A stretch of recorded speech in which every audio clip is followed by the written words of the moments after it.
Do external things distract you? If you saw that title and clicked on this video, it's likely because the answer is yes. You probably know that without the proper focus, motivation, and intention, you'll never achieve the meaningful aspirations that you've set out for your life. So would it be a surprise if I told you that this habit of distraction with external things actually puts you in very good company? The philosopher Emperor Marcus Aurelius asked this exact question to himself in one of his personal writings recorded here in Meditations. Here's the full quote. Do external things distract you? Then make time for yourself to learn something worthwhile. Stop letting yourself be pulled in all directions. But make sure you guard against the other kind of confusion. People who labor all their lives but have no purpose to direct every thought and impulse toward are wasting their time, even when hard at work. This quote feels more true today than ever before. It almost feels like he's speaking to the future. I mean, if we think about ancient Rome, the first thing that comes to mind isn't really distraction. Compared to the age we're in, everything around us would be so much more of a distraction. Even the newspaper would probably be considered a distraction. I mean, you could probably define the age that we're in with technology in various forms of excessive media. Could define this age as the age of distraction, almost more than anything. So the idea that he's talking about distraction feels so strange. But it makes more sense when you understand that media in various forms is an undeniable human reality, a human tendency, which is to be, gossipy or to spread information about things. But the truth is, and the reality is, most of this information or these forms of media stand to benefit or impact somebody other than ourselves. So the reason why distraction with external things is so harmful is because they are external. They are not truly relevant to our growth or our purpose, and that is what makes them external. They're really just a form of entertainment. So this takes us to what he teaches first off, which is to make time for yourself to learn something worthwhile. So this is his first piece of advice. So he's not saying go and just work all the time instead of being distracted. Like right now, you could maybe be starting a business or, working a job. But you're here learning something because you believe that it's meaningful and purposeful. So when he says learn something worthwhile, it's not learn some external thing. Like if you go and learn about what the Kardashians or freaking Kai Cenat is doing, you're not learning something worthwhile. You're learning something, and those are what those external distractions are, but they're not worthwhile. They're not meaningful to your purpose. And that is what makes them so harmful when we see them all around us and when we become obsessed with them, in a sense.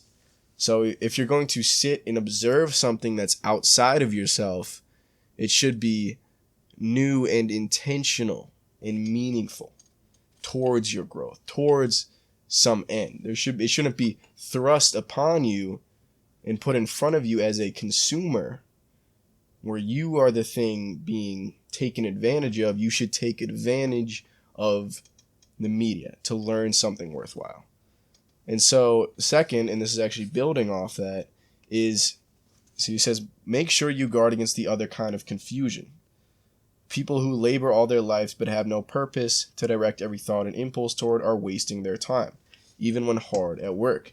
So he's not saying just shut up, don't look at anything else, and just put your head down and work, which is what probably a lot of people in our modern day, some of their philosophy, especially in the early, American history, is just put your head down, work. This is the kind of ideal philosophy of the 9 to 5, is do what people do, which is to work.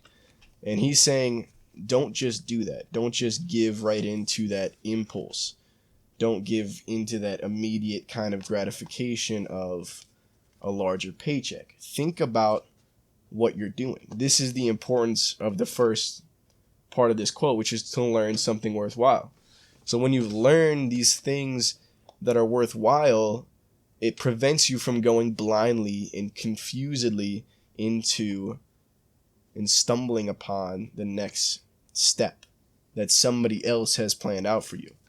So after we learn what we need to do and what is important, then we must take purposeful action towards that end.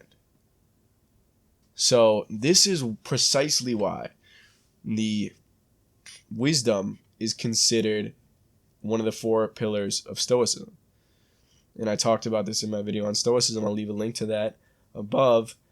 But I think the quote from Seneca perfectly contains this philosophy. So, if one does not know to which port they are sailing, no wind is favorable. So he's saying, if life is just happening to you rather than taking direction and putting meaning into what you're doing, then everything at life is just going to feel like, you're on the chopping block. Everything is going to feel negative. So all these seemingly random things that happen in our life feel like they're happening to us or at us or against us because we have no direction in what we're doing. So the Stoics taught that we needed to have first wisdom before we can take proper action. And that's why we must not be distracted by things which take a substitute for meaningful learning. Social media is a false substitute for knowing about the world. So much of that stuff on social media is extremely fake. It is a hyper reality. It is not a proper depiction of the real world that we can use towards meaningful action. It is there for somebody else's benefit. And that's precisely why these external distractions are so harmful, because they hold us back from taking proper action. So the Stoics taught that we must not focus on wealth or fame, but service towards the highest good, which they called the Logos. The Logos is synonymous with, even God or the Brahman or the Tao in Taoist philosophy. Many different ways of putting this, but whatever is supremely important to you, whatever the universe was created for and exists for, the Stoics recognize we play a part in that. We are here for a reason to do something meaningful to that end. And we need wisdom to recognize what that end is, and then the temperance to not be distracted by those external things. And so when we have this philosophy laid out and cut out, then we can take purposeful action, which is meaningful and impactful towards the end, which is the Logos. So thank you so much for watching.